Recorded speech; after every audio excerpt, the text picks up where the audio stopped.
कहिया खोलब नीतीश जी शराब हो कि कहिया खोलब नीतीश जी शराब हो पिएला दिलवा हमरो होई बेचैन हो हियै हम गरीब ढोइले बोरा टोकरी माथ पर हियै हम गरीब ढोइले बोरा टोकरी माथ पर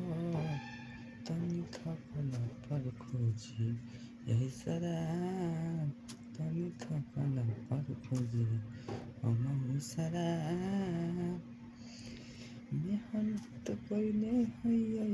हमहु त दिल से मेहनत करहियै हमहु त दिल से एही लागी खोजे दिलवा हमरो शराब हो एही ला खोजे दिलवा हमरो शराब हो कहै सोनुआ वैशाली के कहै सोनुआ वैशाली के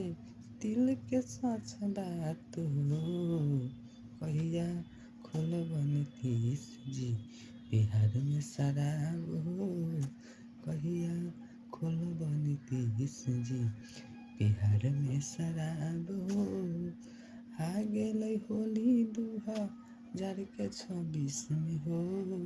कहिया खोलब नीतीश जी बिहार में शराब हो। भाई ये गाना देखिए सुनकर लाइक शेयर कमेंट कीजिएगा, अच्छा लगा तो कमेंट भी शेयर कीजिएगा।